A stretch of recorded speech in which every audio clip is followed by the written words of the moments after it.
Welcome to Leadership Coaching, the podcast, which builds on conventional wisdom and adds a fresh perspective on this ever-evolving field of coaching.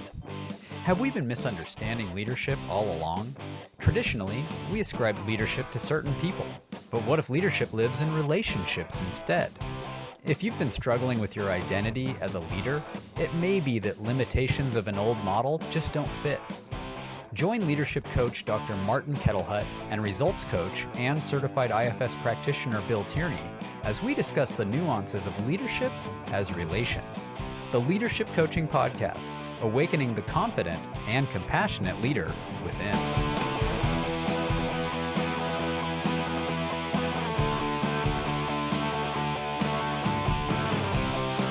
Welcome to the Leadership Coaching Podcast with Bill Tierney and Martin Kettlehut. It's good to be with you again. This is a podcast where we look at all kinds of issues around coaching and leadership. The challenges of coaching leaders, the coaching for people in leadership positions, and the also, the leadership that is involved in being a coach. So there's a lot of different angles. And our topic, the one we want to look at today, is this growing edge that most of the people that come for coaching, they want a coach. They have a growing edge and they want to push it a little bit. They want to grow through that edge. But at the same time, that's difficult. There are difficulties, and you can get in the way of somebody's growth, right? Where they've made themselves vulnerable. Same thing on the coach's side, right? If you're sitting there in your coaching calls, over a whole weekend, nothing really challenges you. You might be a nice guy, right? Because it does take a certain amount of being on your edge as a coach to reach in and say those things that nobody else is saying to your client that need to be said if they're going to grow. So both Bill and I were reflecting on how we've been on our edge this week. And so we thought this would be a good topic to take up. Yeah. Thanks for introducing it in this way. We talked for at least 10 minutes before we hit record, maybe even longer than that, as I was kind of finding my way through trying to define for you, Marty, what it is that I've been experiencing this week. Trying to find words for, and it's not just been this week. I'm just on this side of recovering from COVID. And so my energy level's been low. My brain's been somewhat fogged. I do feel like I've walked out of the fogginess now, and I went running for the first time this week, and the first time in 2 weeks since I got COVID, and that apparently was the test for me. It's when I was able to go run 1.5 miles without stopping to walk, for me at 69 years old, that's pretty damn good. I think I'm doing okay. Yeah. So I'm back to physically probably 95+% fit. I don't know that I'm convinced that I'm mentally that well fit. And I don't know if that has anything to do with brain fog from COVID, or if I'm just feeling challenged as a coach these days. And one of the ideas that I floated by you was, it could be that the nature of the conversations that I'm having with my clients are so high level that it requires my clients to be at their edge. And one thing I know about human beings, starting with this one that's speaking right now, is that when I get close enough to my edge, my parts can get scared. Sure. And they can begin to respond with survival strategies. Nora last week, when we talked to her, was talking about survival mechanism. And when the survival mechanism kicks in, then we do and say, or don't do and don't say, so that we can survive whatever it is that feels like a threat to us. Right. And that there's a little bit of that. It feels like there's a little bit of that energy here for me, in that I'm at my edge. I sense that many of my clients are at their edge. And the challenge is for me as coach to step, I don't know, is it to step into my edge or away from it, but to step into my power. I Go think ahead. it's going to be into it ultimately, but let's look at that. I think, first of all, to note that there, there's no difficulty in, there's no physical difficulty. It's not taking like physical effort. So the difficulty has something to do with your thinking about these conversations.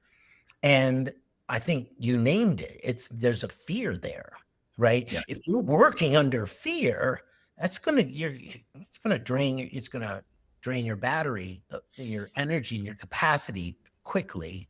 Mhm. The resistance, I'm going to say that's a form of resistance, and it could come in lots of different forms. But I think, as you pointed out, in this case, it's a fear. And I think, first of all, let's just explore a little bit. What is the fear?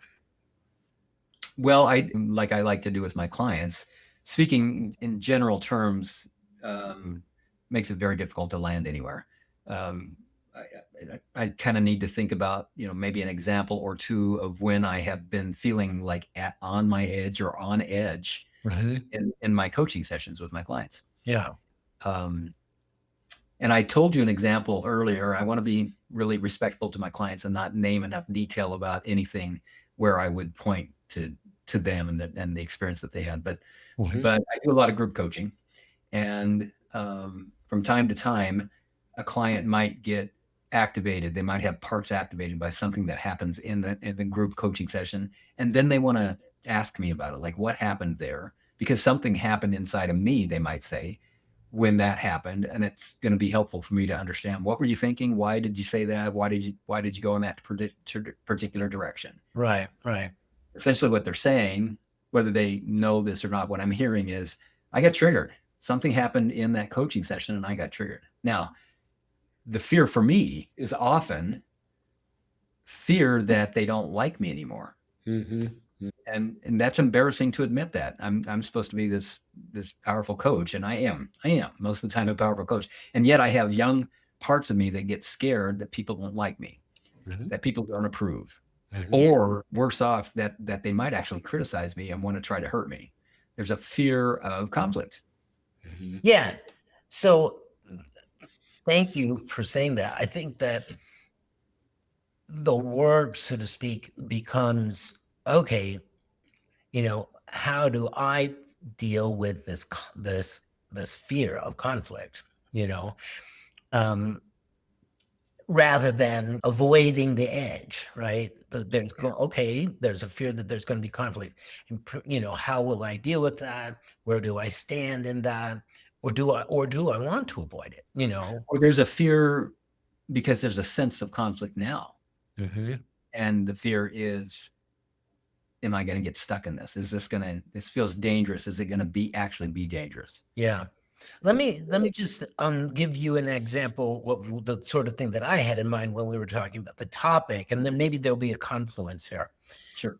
So I've been doing this marketing scheme. That makes it sound so nasty. It's not a scheme like that, but it is a way of marketing by Strategy. holding events, inviting people to an event, being at the front of the room at the event. This is online, and then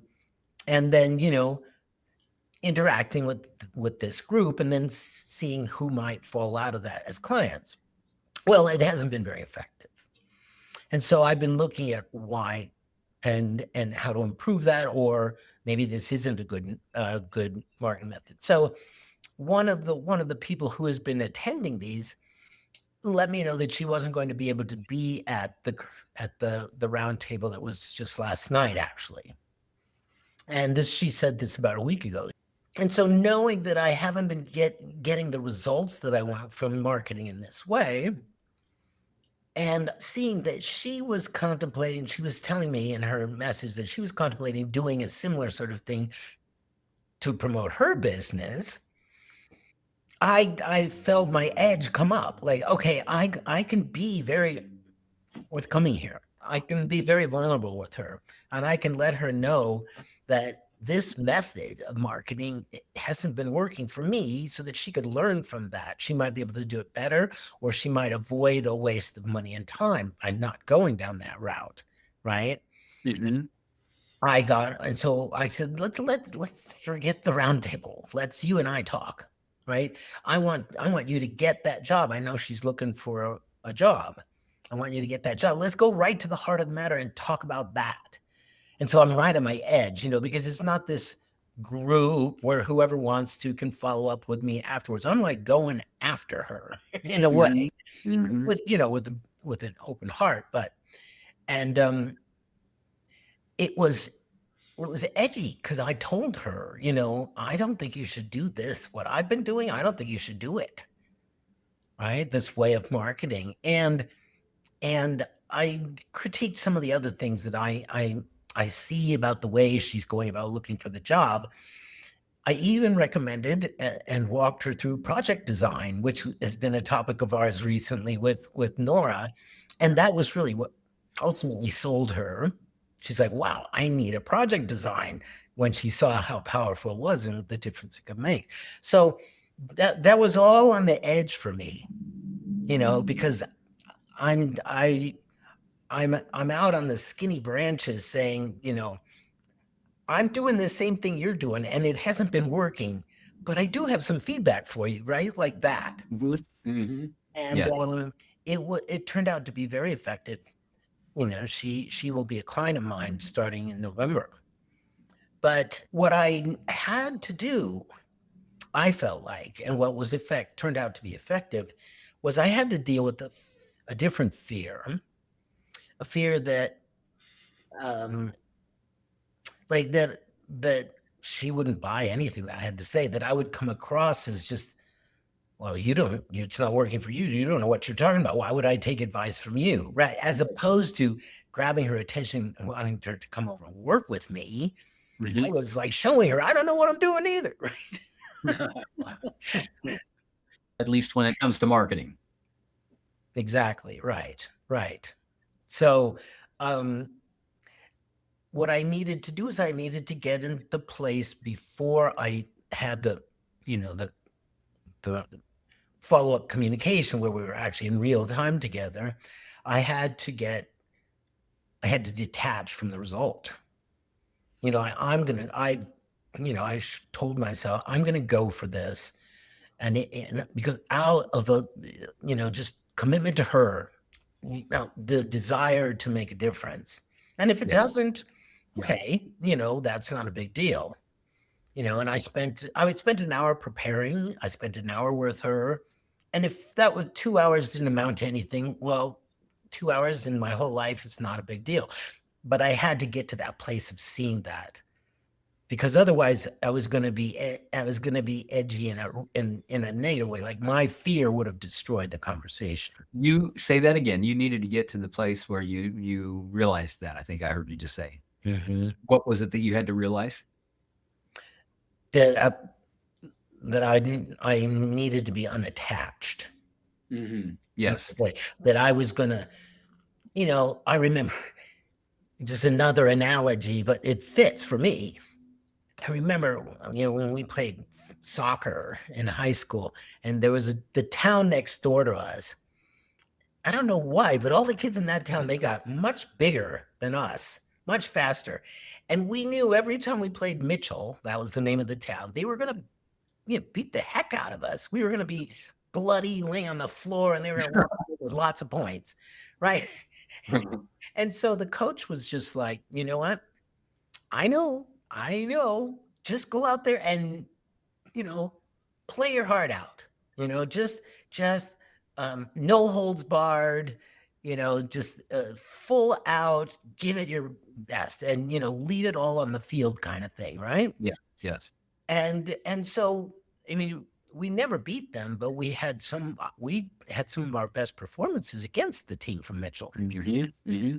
So it's that kind of thing is what I had to get to with this prospect, is like, okay, I'm going to leave it all in the field. And if it doesn't work, okay. But this is otherwise, if I'm just like trying to look like I know more than she does, or not reveal the fact that I I'm not any better at this marketing part of it than she is, or, like all of that. If I got into that, or if I was attached to converting her into a client, or else I was going to die of starvation, something like that, it would never have gone over. But I was clear, like, okay, I'm going to be sitting right here in this chair. I'm going to be healthy and fine if she says no. And so I'm going to give her my best.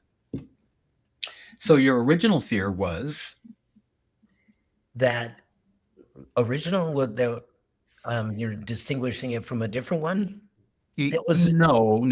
When you began this story with this particular client, you had a fear that you had to get past in order to essentially make the declaration, I'm just going to leave it all on the field. I'm going to bring it regardless of the outcome.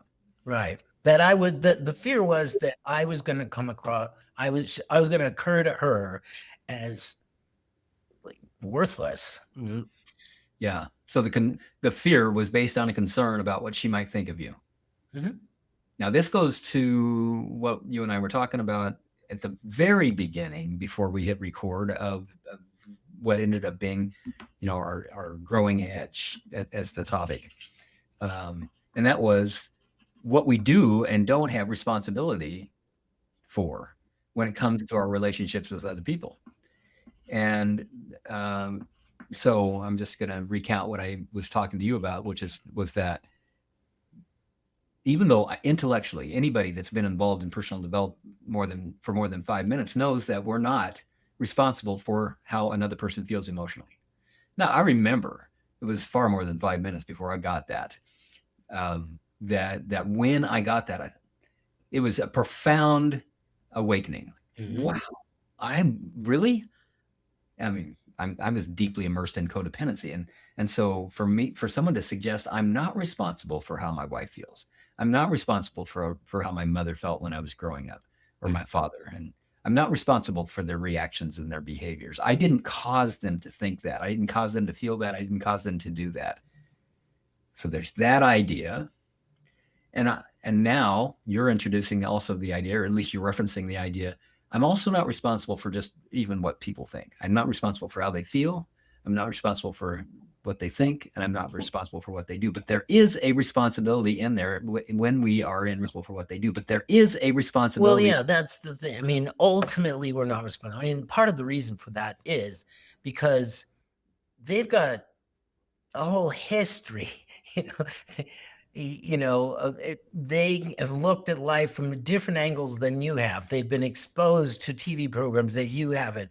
Their grandparents talked a different language than you speak. Like, there's so much. It goes very deep and complexly into their past. How could you ever be responsible for understanding and meeting all that? You can't. And yet, the way I think about it using the internal family systems model is that I have young parts that don't seem to understand that. How could I be responsible for someone with all of their vast history and how they might react to what's happening in this given moment? So then we go to that young part and we look, how come you feel like you're going to not be liked, or that you need to be liked, I should say, right? That you need to avoid conflict, or in my case, that you need to prove your worth. Right? How come you feel that? Where does that come from? Is that true? Right. And with enough exploration, what gets revealed every single time is a core belief. I need someone to like me, because if you don't like me, you're going to hurt me. People are dangerous might be that core belief, or, and so given that people are dangerous, that means that I either need to avoid people altogether or find a way to be safe with them, given that they're dangerous. Right. Like, stay safe with a person, make sure that they like me, because I notice that people can hurt people, but they don't seem to hurt people that they like. They only seem to hurt people that they don't like. So I'm going to work really hard to make sure they like me. Yes, that can be argued for sure. I mean, I know the people I've hurt the most in life were the people who were the closest to me, actually. I just felt like a license that I didn't really have, because we were so close, to say the nastiest things in the world. And so Yeah. But that's another topic. So where things shift, is when you do want to be responsible for somebody else's feeling. You choose it, right? Like in the marriage, you could just, stay, well, in I'm not responsible for her feelings. And so, I'm not going to do anything about the fact that she's all upset at me right now. Or you could say, well, I'm in this relationship. I want to take responsibility for how she's feeling right now, and then go clean it up, have a conversation that's concerned about her feelings, that wants to know how, what they were, and to clean them up and repair and heal. But there's too many people in the world with too complex a history, each of them, that you could ever do that for everybody. Well, I would say even for my wife that I could even do that. I think what there is to be responsible for, let's just say, using your scenario, that I've said or done something that somehow triggered some suffering for my wife. And I see that she's suffering. And Yeah. maybe that's being manifested and she doesn't want to talk to me right now. Mhm. Or she's trying her best to not let me see her upset. I bet I can see it. And so what is it I can be responsible for? I absolutely cannot be responsible for how she feels. No matter how much I'd like to change how she feels, I can't be responsible for it. I don't have that kind of power. Correct. But what I can take responsibility for is the quality of the relationship that we're having right now. I notice, so it might look like verbally acknowledging out loud, okay, I notice that you seem to be suffering over there. And I don't want to push you, and I don't want to push you to say or do anything that you're not comfortable saying or doing right now, but I just want you to know I see you. I see that you're suffering. And I want you to know that I'm open to having a conversation with you about this if and whenever you're ready to do so. And I also want to report that while you're suffering, I'm noticing I've got parts that are activated and a little bit scared of you. Because I notice that when people get wounded, they can strike out and they can hurt others. So like, I did not intend to hurt you. I see that I did. And when you're ready to talk, let's talk, because because the relationship and the quality of that relationship is important to me. And whether or not you're suffering is important to me. Right. I remember one time when I was working for the Center for Excellence, I was the head coach. There were about 6 coaches. And so I don't remember exactly what it was, but there was something we needed to do differently as a team, right? All of us coaches. And I told them in our coaches meeting, and the behavior didn't change. And I remember at first I was like, well, I told the other people on the board, or the steering committee, I was like, look, I told them, and I was kind of standing, and you should fire them because they know when they're not getting better. And my colleague, quasi boss, said to me, well, if they haven't gotten the message yet, then it's up to you to make sure they get it. They haven't gotten it yet, and your job was that they get this message, right? Which was interesting because it made me go, okay, I can see that I could be responsible for that. I didn't make sure, I didn't ask them, did you get it? What difference is that going to make? How will you behave differently?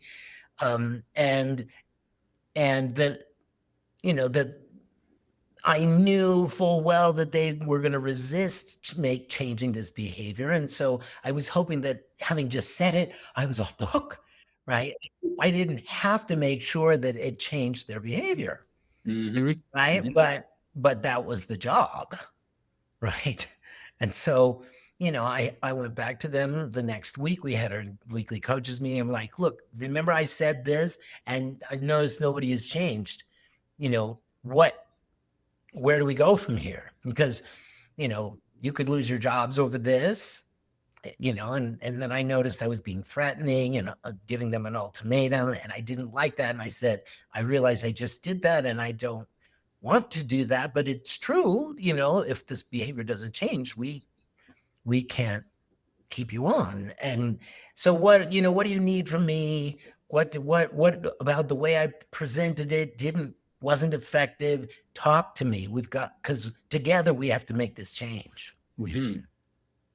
And how'd it go? It was ineffective, and I left the job. I see. Okay. I left them with the company and went on to do my own thing because I could see like I don't want to fight this battle. Right. Yeah. I actually left the company. That was what I left the Center for Excellence in 2003.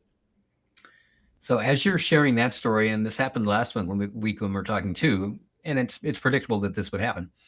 I'm not just reading your book, by the way. I'm almost finished with it. I'm loving it so much. One of the things that we talked about possibly doing today in this episode would be to work through one of your exercises. We're not going to have time to do that today, but I'm reading your book and I'm really impacted by it. I'm loving. I'm at the back of the book where there's these really powerful and important exercises that you've laid out for us, like TEPCA, thoughts, emotions, facts, commitment, actions. There's an exercise and a process for dealing with difficult people. These are like working mental workouts, like working in the gym and practicing them. And it's my intention to act absolutely. And, as you know, I've done one of the exercises that are recommended in the back of this book, and there's several more here that I will benefit from when I do them. And I will do them. I'm also listening to Extreme Ownership. Yes. And another book that I recommend your book,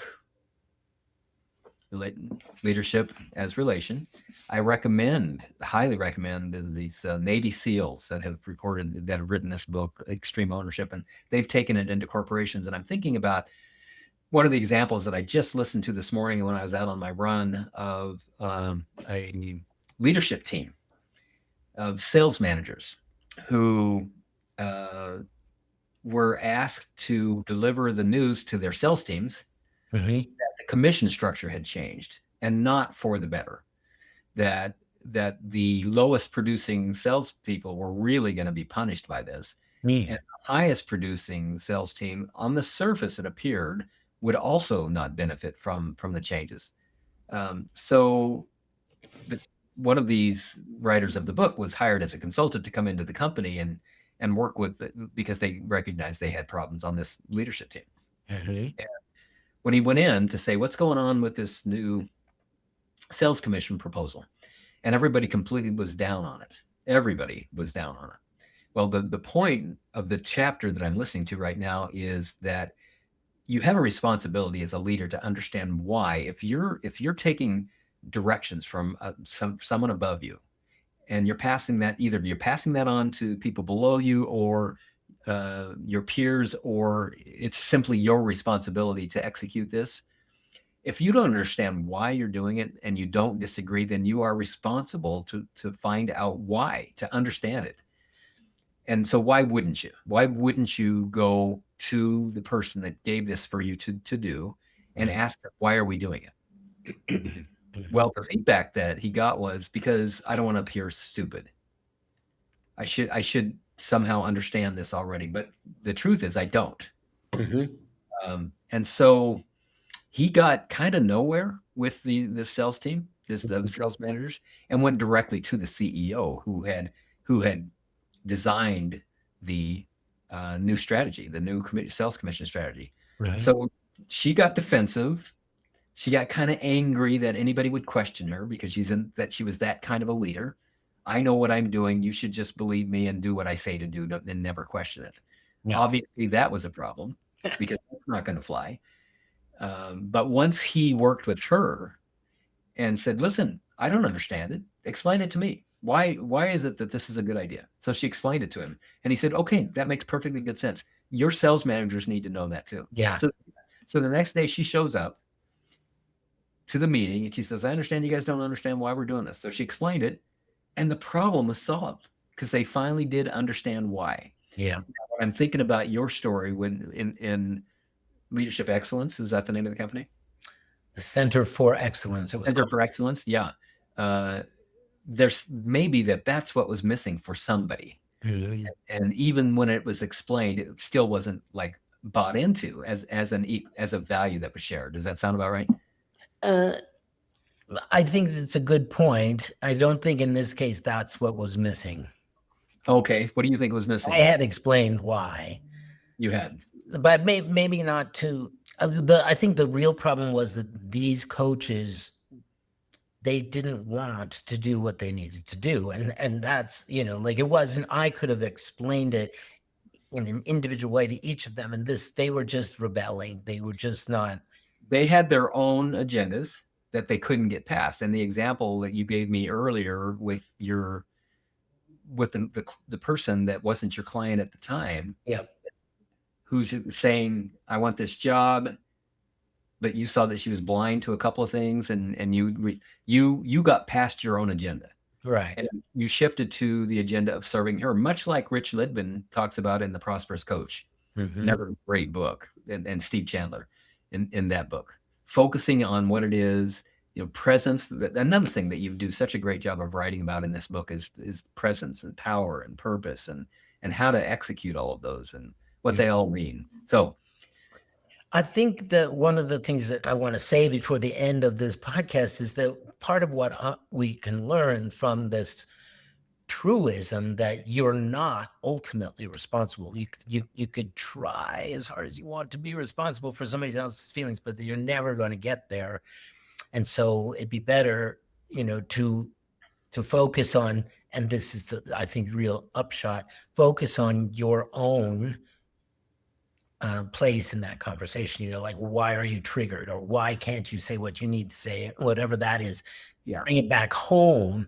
Yeah. Right now, it would be great if we lived in a universe where everybody was well trained in how to take responsibility for themselves, and not to be to assume responsibility for others. That would be a nice world to live in, but it's just not that. That's never going to happen. However, we can make progress. I can make progress myself. One of the conversations that I had in a coaching group just this morning was that there are times when I recognize something's happening inside of me that prevents me from showing up as the best and highest version of myself. Mm-hmm. I also know that if I were to take the time to slow down and get real curious about what it is that's happening inside, Mm-hmm. I could get past it and voila, find myself showing up as the best and highest version of myself. Sure. You're one of those people who's trained. And yet, on Sunday, I was there. I was triggered. I was not able to show up as the highest, best version of myself. I knew I could stop, do the work, and get there. Decided not to. Decided to just spend 3 hours on the couch watching my football team lose instead. Mm-hmm. And I guess the reason I'm saying that, which part of me saying, well, that's embarrassing. Why would you share that with everybody? It's because despite the fact that I'm trained, that I have parts built right in that just don't want to go to the trouble. It goes back to your team. They didn't want to do what was needed to do because they either didn't know how to, or they weren't willing to work out whatever's happening inside that had them kind of cut off from their own power. And I'll admit it, me too. And yet I'm going to say this on the episode because I just made this as commitment this morning. For the next 7 days, I'm doing a daily practice of 10 minutes where I go inside and I check with what parts are activated. And then at least 3 times over the next week, I will take another 10 minutes and I'll get curious about the part that is activated. And so I can free myself back up, go get back into my true, powerful, authentic self and show up as the best and highest version of myself. Mm-hmm. I'm going to do that because I need to exercise that muscle. Clearly, last Sunday indicated that this is a weak area for me. This is why maybe I've been on edge. Mm-hmm. Mm-hmm. Yeah, that's great.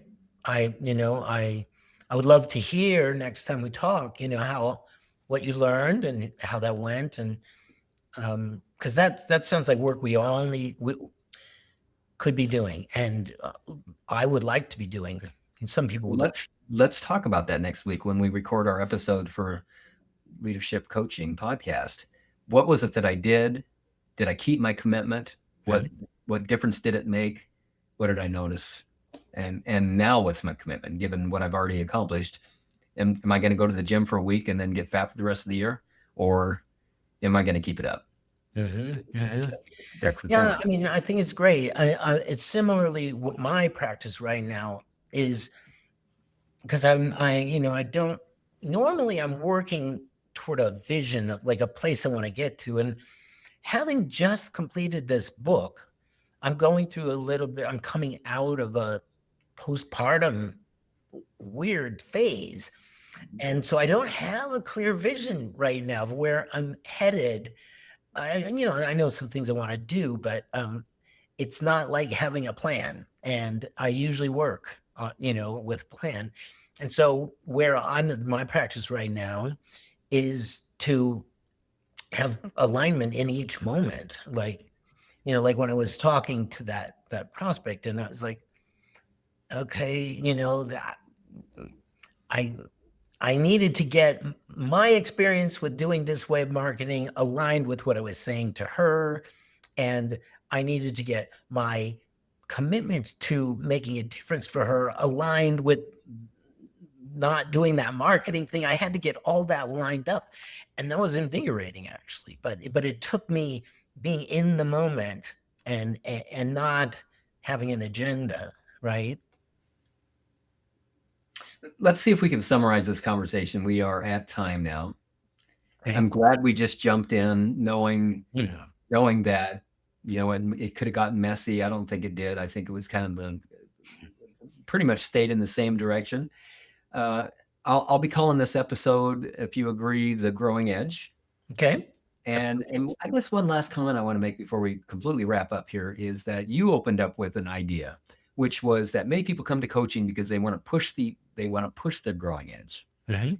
And I want to recognize too that there are people that come to coaching because they recognize that they lack the capacity to even want to push that growing edge, and they want to expand capacity so they can feel that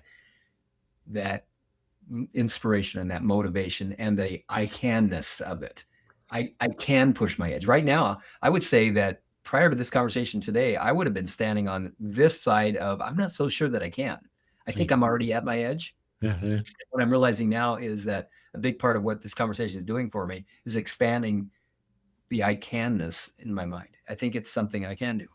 Well, since you're going to throw that in, I'm going to throw one more piece in really quickly.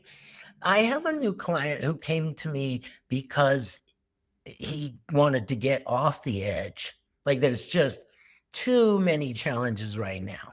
And they're all good, but he can't be doing all of that at once. So we're working on prioritizing, right? And looking, okay, what part of this edge are you going to work on today, rather than being on the edge about everything at once. So there are also people come to coaching to come back from the edge a little bit. Yes. Great. I'm really glad that we got that in. So summarize, if you're on the edge or feeling like you might be, maybe you're even feeling like you're over the edge, or feeling like you're close enough to the edge where it's challenging you, where you're beginning to wonder, do I have what it takes? Do I have the inner resources? Do I have the capacity to keep pushing the edge? Sometimes the answer is, as you just stated, Marty, back off from it a little bit and reorganize. Have a plan, get a plan if you don't have one already. Maybe you need to start before you even make a plan of taking an inventory. Where in my life am I on edge? In what different areas? Mm-hmm. And given the recognition that I can really only focus on one area at a time, what area do I want to start with? Where do I want to focus today? Mm-hmm. And let's see if I can feel like I can either expand my capacity so that it no longer feels like an edge for me, okay, or I can expand my capacity so that I can feel like I can push beyond the edge that I've had so far. And then with a plan, maybe then I can tackle the next thing and the next and the next. But I believe it all starts with just acknowledging there's this feeling going on inside. There's something happening. It feels a little bit off. I'm not in the flow right now, and I want to be. What's happening? What's the edge? Mm-hmm. Good episode. Till next week, and be sure and check with me and see how I did on this commitment. Oh, will do. Okay, till next week. That concludes another episode of the Leadership Coaching Podcast. We hope you found inspiration and valuable insights to fuel your leadership journey. Remember, true leadership is not about you, it's about empowering others. Take your insights to heart and cultivate a mindset that will transform leadership from within your business, organization, or community. Thank you for joining us on this quest to leadership excellence. Don't forget to subscribe and stay tuned for our upcoming episodes where we explore leadership as relation. Until next time, remember that you have the power to lead with confidence and compassion from the inside out.